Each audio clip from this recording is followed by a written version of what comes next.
Hello everyone, welcome back to my channel. इस video में हम करेंगे क्लास 11th की पॉलिटिकल साइंस का चैप्टर नंबर 6 सिटीजनशिप। इससे पहले हमने चैप्टर किया था राइट्स। ओके, राइट्स चैप्टर की अगर आपको वीडियो देखनी है तो उसका लिंक आपको डिस्क्रिप्शन बॉक्स में मिल जाएगा या फिर उसकी आपको एक अलग से प्लेलिस्ट पे मिल जाएगी। ठीक है, अब हम अपना चैप्टर देखते हैं सिटीजनशिप। सिटीजनशिप से आप क्या समझते हैं? काफ़ी इंटरेस्टिंग चैप्टर है वैसे ये। सिटीजनशिप का मतलब आप सबको पता होगा, जनरली सबको पता होता है। जैसे मैं कहूँ कि मुझे इंडिया की सिटीजनशिप मिली हुई है, मैं इंडिया में रहती हूँ। इसका मतलब पता है क्या है? इसका मतलब ये है कि इंडिया में जो भी रूल्स हैं वो मेरे ऊपर भी लागू होते हैं, जो भी राइट्स हैं वो मुझे भी मिलेंगी, जो भी फैसिलिटीज़ हैं वो भी मुझे मिलेंगी। ठीक है, क्यों? क्योंकि मुझे जो सिटीजनशिप होती है वो मुझे इंडिया की मिली हुई है। ठीक है, तो इसी तरीके से हम इस चैप्टर को आज स्टडी करने वाले हैं। किस तरीके से ये जो सिटीजनशिप है वो किस तरीके से लागू होती है। ठीक है, और उन लोगों को क्या, जिनको सिटीजनशिप मिलती ही नहीं है। अब आप सोचो कि ऐसे भी लोग होते हैं कि जिनको सिटीजनशिप ही नहीं मिलती, जिनको कोई स्टेट ही एक्सेप्ट नहीं करती, यानी कि कंट्री एक्सेप्ट नहीं करती। ठीक है, इस जो टॉपिक है इस पूरे चैप्टर में हम स्टडी करने वाले हैं। ठीक है, अब देखो, सिटीजनशिप का मतलब होता है, अगर आसान से शब्दों में मैं बात करूं, सिटीजनशिप का मतलब होता है फुल एंड इक्वल मेंबरशिप। ठीक है, और इस चैप्टर में हम सिटीजनशिप के बारे में पढ़ेंगे, फुल और इक्वल मेंबरशिप के बारे में पढ़ेंगे। और जो थ्योरीज है डेमोक्रेटिक सिटीजनशिप की, वो ये दावा करती हैं कि जो सिटीजनशिप है उसको यूनिवर्सल होना चाहिए। क्या इसका मतलब ये है कि आज जो भी पर्सन है, हर एक पर्सन जो है उसको एक्सेप्ट किया जाना चाहिए as a member of one or other state? Then how can we explain the existence of so many stateless people? अभी मैंने बात की कि ऐसे लोगों का क्या जिनको सिटीजनशिप मिली ही नहीं है, जो स्टेटलेस हैं, उन लोगों का क्या? ठीक है, आप देखो, does it exist and could it replace national citizenship? After going through this chapter, you should be able to explain the meaning of citizenship and discuss some of the areas in which that meaning is being expanded or challenged today. अब हम introduction start करते हैं। ठीक है, introduction video रहेगा और आपको इसकी वैसे तो अभी हम पार्ट्स में कंप्लीट करेंगे, और जब ये पार्ट्स कंप्लीट हो जाएंगे तो इसकी आपको एक फुल वीडियो भी मिल जाएगी, वन शॉट वीडियो भी मिल जाएगी। ठीक है, okay. Citizenship has been defined as full and equal membership of a political community. अब ये तो पहले भी हमने पढ़ा और अब भी पढ़ रहे हैं। ठीक है, अगर आपको डेफिनेशन भी लिखनी है तो आप पहली डेफिनेशन तो यही लिखोगे कि citizenship has been defined as full and equal membership of a political community. अब अगर हम कॉन्टेम्प्ररी वर्ल्ड की बात करें तो जो स्टेट्स हैं वो कलेक्टिव पॉलिटिकल आइडेंटिटी प्रोवाइड करती है मेंबर्स को, और कुछ सर्टेन राइट्स भी। अभी जैसे आप हो, आप जिस भी जैसे आप इंडिया में रहते हो, तो इंडिया में आपको एक अलग से पॉलिटिकल आइडेंटिटी मिली हुई है। वो पॉलिटिकल आइडेंटिटी क्या है? You are Indian. ठीक है, और आपको कुछ राइट्स भी मिले हुए हैं। राइट्स हम पहले पढ़ के आए। राइट्स एक तरीके का हमारा अधिकार होता है, हमारी पावर होती है ना। And therefore we think, और राइट्स एक बार और बताना चाहूँगी, राइट्स जो है वो इम्पॉर्टेंट, बहुत इम्पॉर्टेंट होते हैं हमारे लिए, एक नेसेसरी लाइफ जीने के लिए। ठीक है, therefore we think of ourselves as Indians. ठीक है, जैसे हम इंडियंस हैं, या फिर जो जापान में रहते हैं वो जापानीज हैं और जर्मन्स हैं, depending on the state to which we belong. Okay, citizens expect certain rights from their state as well as help protection wherever they may travel.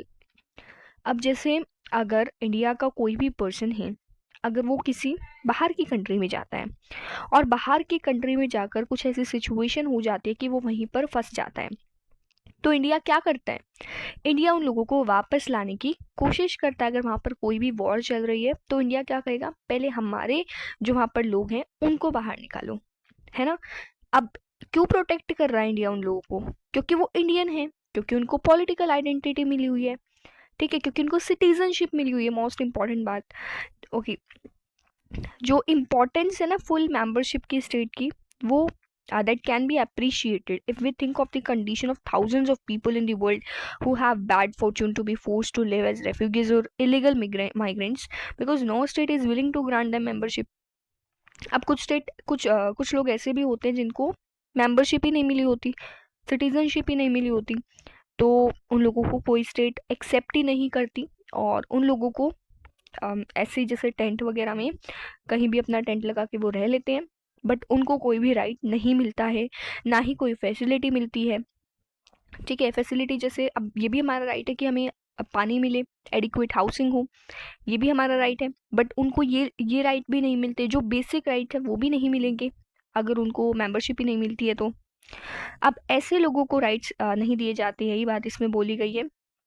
And for them, full membership of a state of their choice is a goal for which they are willing to struggle, as we see today with Palestinian refugees in the Middle East. तो उन लोगों के लिए क्या है कि उन लोगों के लिए वो किस लिए स्ट्रगल करेंगे, इस गोल को पाने के लिए। उनका गोल क्या है? मेंबरशिप, उनको मेंबरशिप मिलनी चाहिए।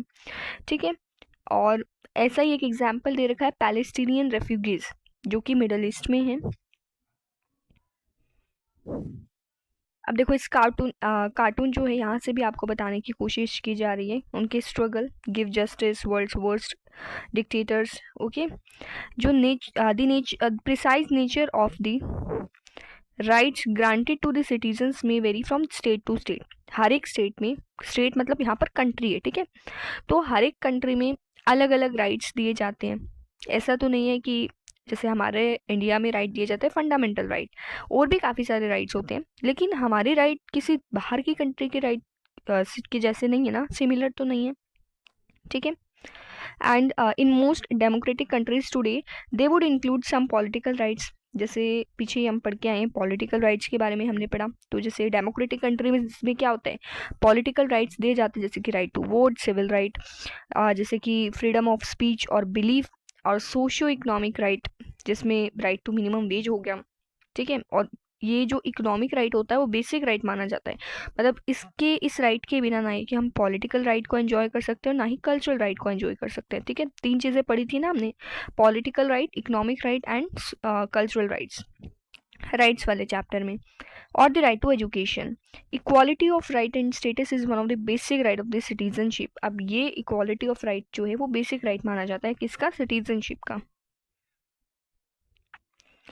Each of right now enjoyed by citizens has been won after struggle. ये जितने भी राइट है ना जो हम एंजॉय कर रहे हैं स्ट्रगल के बाद मिले। ठीक है, पहले क्या होती थी, मोनार्की होती थी हमारे यहाँ पर, तो पहले जो फॉरेनर्स हैं उनका यहाँ पर रूल था, and some of the earlier struggle were fought by people to assert their independence and right against powerful monarchies. अब पहले के टाइम में कुछ लोगों ने मोनार्कीज के अगेंस्ट स्ट्रगल भी किया था इंडिपेंडेंस और राइट्स के लिए, और काफ़ी सारी जो यूरोपियन कंट्रीज़ हैं उन्होंने भी ऐसे स्ट्रगल्स को एक्सपीरियंस किया है, उनमें से कुछ वायलेंट भी रहे हैं, जैसे कि फ्रेंच रेवोल्यूशन की बात हम करते हैं 1789 में। ठीक है, जिसके बारे में आपने 9th-10th क्लासेस में पढ़ा होगा। And in the colonies of Asia and Africa के बारे में अगर हम देखें तो जो डिमांड्स है इक्वल सिटीजनशिप की, तो वहाँ पर भी इस चीज़ के लिए स्ट्रगल हुआ था, इंडिपेंडेंस के लिए स्ट्रगल हुआ था कॉलोनियल रूलर से। एंड साउथ अफ्रीका में हम बात करें, साउथ अफ्रीका के बारे में तो लगभग सारे ही जानते हैं। ठीक है, काफ़ी सारे पहले भी इस बारे में बात हो चुकी है काफ़ी सारे चैप्टर्स में। And the black African population had to undertake, तो जो ब्लैक पीपल थे उन्होंने क्या किया था, स्ट्रगल किया था जो वाइट माइनॉरिटी थी उनके अगेंस्ट, क्योंकि जो वाइट माइनॉरिटी में तो थी लेकिन इनका ज़्यादा रूल था, इनके पास ज़्यादा राइट्स थे as compare to black people. And this continued until the early 1990s, ये 1990s तक चलता रहा। जो स्ट्रगल है फुल मेंबरशिप और इक्वल राइट्स के लिए जो स्ट्रगल्स चलते रहते हैं वो अभी भी वर्ल्ड के काफ़ी सारे पार्ट्स में होते रहते हैं स्ट्रगल्स। और आपने पढ़ा होगा वुमेन मूवमेंट के बारे में और दलित मूवमेंट के बारे में हमारी कंट्री में। ठीक है, and their purpose is to change public opinion. इनका जो पर्पस था, मूवमेंट्स का पर्पस क्या होता है कि पब्लिक का ओपिनियन चेंज करना by drawing attention to their needs.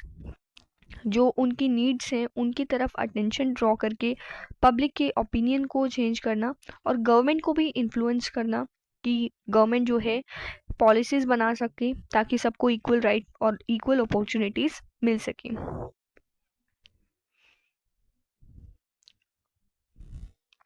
However, citizenship is about more than the relationship between states and their members.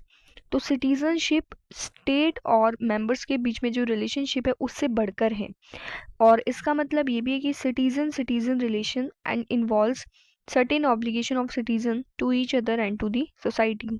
ये सिटीजन और सिटीजन के बीच में जो रिलेशन होते हैं उनके उसको दर्शाती है, और साथ ही साथ जो ऑब्लिगेशंस होते हैं सिटीजन्स के उनको रिप्रेजेंट करती है।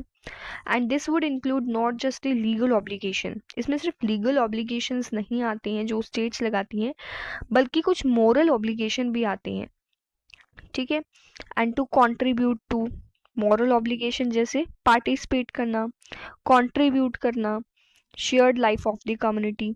Citizens are also considered to be inheritors and trustees of the cultural and natural resources of the country. जो citizens होते हैं उनको inheritors माना जाता है, trustees माना जाता है culture का और natural resources का। A good way to understand a political concept is to look for instances where its accepted meaning is being questioned by groups who feel that it doesn't take account of their needs and aspirations. अब ये जो political concept है उसको कैसे समझा जा सकता है? जो पॉलिटिकल कॉन्सेप्ट की जो एक्सेप्टेड जो मीनिंग है, जब लोग उस पर क्वेश्चनिंग करना शुरू करेंगे, ठीक है, यानी कि मेन यहाँ पर बात क्या कही गई है कि जब क्वेश्चनिंग होगी तभी हम किसी भी टॉपिक को अच्छे से समझ पाएंगे, ठीक है। तो ये हमारा टॉपिक जो है वो कंप्लीट हो चुका है। अब इसमें हमने बहुत बार पढ़ा है कि फुल एंड इक्वल मेंबरशिप, तो ये जो फुल एंड इक्वल मेंबरशिप है आखिर ये होता क्या है, इसको हम नेक्स्ट वीडियो में कंप्लीट करेंगे, ठीक है। और अगर आपको कोई भी डाउट है तो आप कमेंट करके पूछ सकते हैं, और इस चैनल को प्लीज़ सब्सक्राइब कीजिएगा, साथ ही इस वीडियो को शेयर भी कीजिएगा, ठीक है, ताकि ऐसी वीडियोज़ आपके लिए आती रहें। मिलते हैं अपने नेक्स्ट वीडियो में। Thank you.